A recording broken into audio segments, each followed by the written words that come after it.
I'm Rosa Ross, Secretary of Anglo-Iranian Society, which was formed in 2007, May 2007. There has been a lot of, activities from other people, older people who were resigned in Bristol for a, longer time, just for celebrating the important calendar days. So we thought because of the population of Iranian is increasing and lots of children are grown up and brought up in Bristol with Iranian parents, so one parent in Iranian. We thought that's a good idea to establish a community and just promote the culture to these youngsters. I'm Noah Serinjoji. I'm the Organizational Development Officer for the Southwest for the BASIS project, working with Refugee Action in Bristol. I've been in post for 8 months since August in 2009, last year. When I started my role, taking over from my predecessor, one of the first things I did, the first thing I did was to call up on all the different organizations that had been working on the BASIS project. And one of the organizations that I first called was the Anglo-Iranian Society. I am Iranian and I'm proud of my background and I don't want to be pushed down.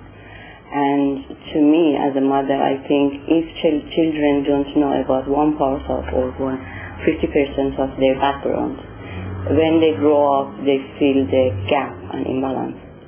So sooner or later, they will find out. They want to know what was the other part. So we are doing it now here, and also we haven't been funded at all. This is just run by the donation. My work is focused in two main areas. I'm working with them to build up their overall governance, their ability to manage and run the affairs of the organization, but also to raise funds. So we're working on two areas. But the overall aim is this group is very keen on promoting and engaging in cultural activities. Many of the children of the members are generally Iranian refugees living in the Bristol area and in the neighboring town of Bath. Many of their children came here when they were very young or have been born here. And they're very keen to see that they learn about their culture and that the older members of the community can pass it on to the younger members. And therefore one of the activities that they've been promoting is the learning of Farsi, or rather the teaching of the Farsi language, and the various other cultural activities, including teaching them Iranian music, playing the guitar, poetry, and basically an association amongst the women.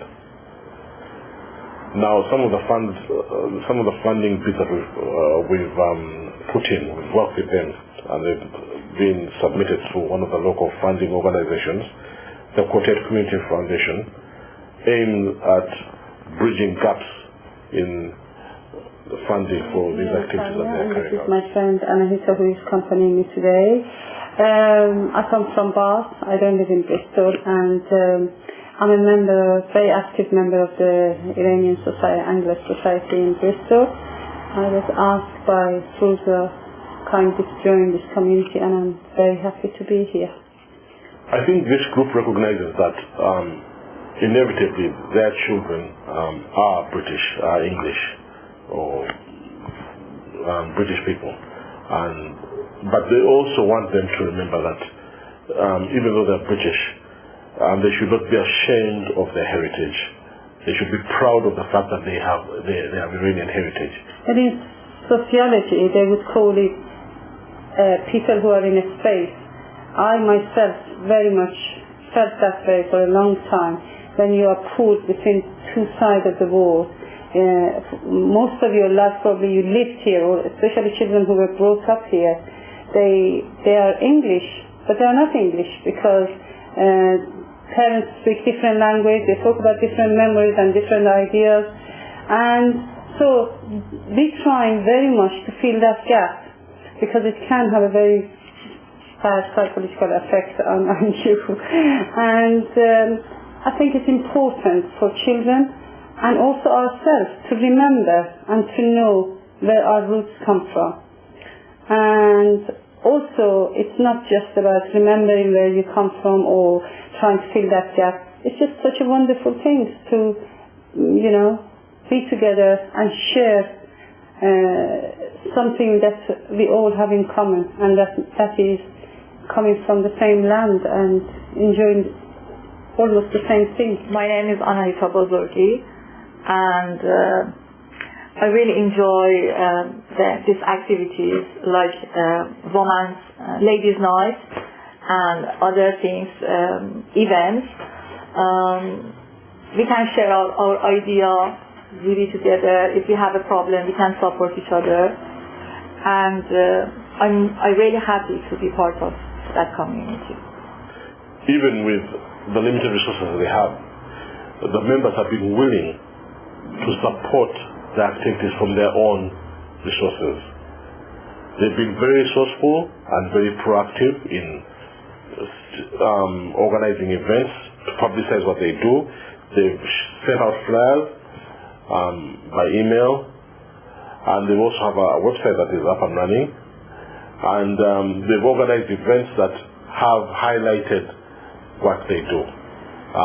Cultural evenings, I think they've organized 2 cultural evenings in the time I've been with them, I've been associated with them.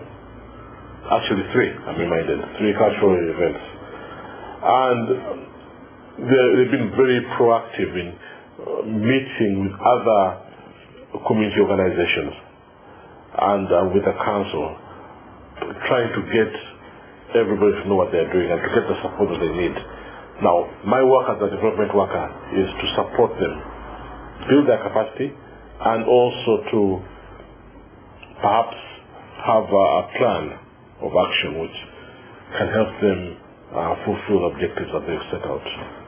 Yeah, we have a farm in, the southern part of Iran. They actually farm very good quality of tea, but maybe it's not enough.